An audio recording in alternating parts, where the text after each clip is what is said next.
Assalamualaikum warahmatullahi wabarakatuh.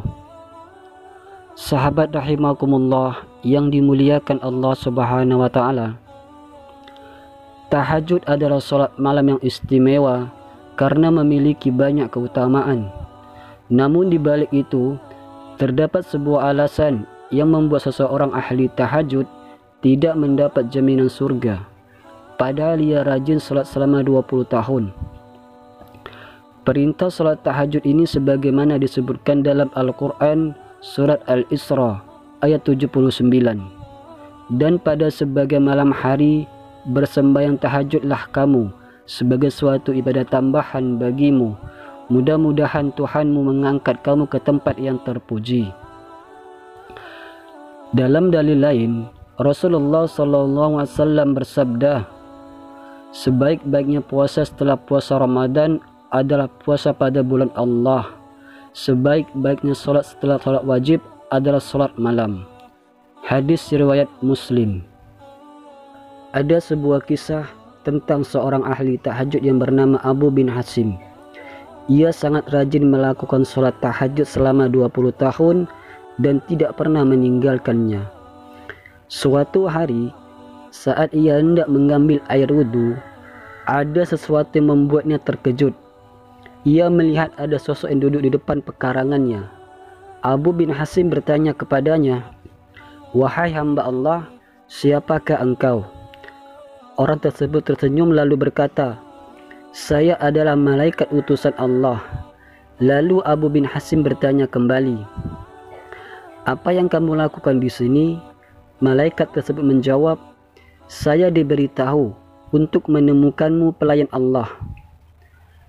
Melihat malaikat memegang buku yang cukup tebal, lalu Abu bin Hasim bertanya, "Oh malaikat, buku apa yang kamu bawa?"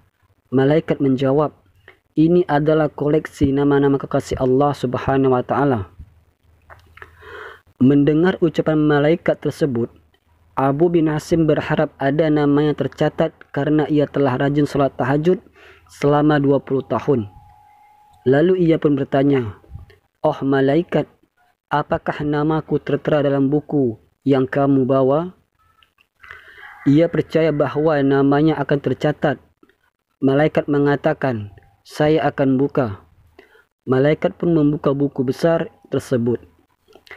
Setelah mengurutkan dari awal sampai akhir, rupanya nama Abu bin Hasim tidak ada di dalamnya. Abu bin Hasim meminta malaikat untuk mencari namanya kembali. Lalu malaikat meneliti pelan-pelan dengan cermat. Kemudian ia berkata, "Itu benar, namamu tidak ada di dalam buku ini." Abu bin Hasim pun bergetar, lalu terjatuh di depan malaikat. Abu bin Hasim menangis dan mengeluarkan air mata yang sangat banyak.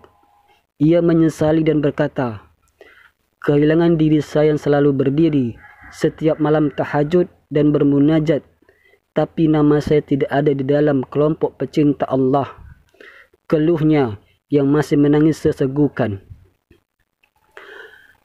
Malaikat berkata lagi, "Wahai Abu Hasim, saya tahu Anda bangun setiap malam saat yang lain tidur, wudu dengan air yang dingin saat yang lain tertidur di tempat tidur. Tetapi tangan saya dilarang untuk menuliskan nama Anda." Kemudian Abu bin Hasim kembali bertanya, "Apakah penyebabnya?" Dan malaikat mulailah menjelaskannya. "Anda bersedia pergi ke Allah, tapi Anda bangga pada diri sendiri dan bersenang-senang memikirkan diri sendiri. Tetanggamu ada yang sakit atau kelaparan, tapi kau bahkan tidak melihat atau memberi makan. Bagaimana mungkin kamu bisa menjadi kekasih Tuhan jika Anda sendiri tidak pernah mencintai makhluk yang diciptakan oleh Allah?" Kata sang malaikat.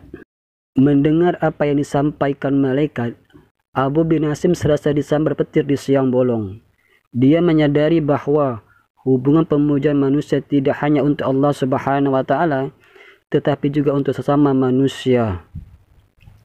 Sahabat rahimakumullah yang dimuliakan Allah Subhanahu wa taala, semoga dari kisah ini kita bisa memetik hikmahnya. Wallahu a'lam bishawab. Wassalamualaikum warahmatullahi wabarakatuh.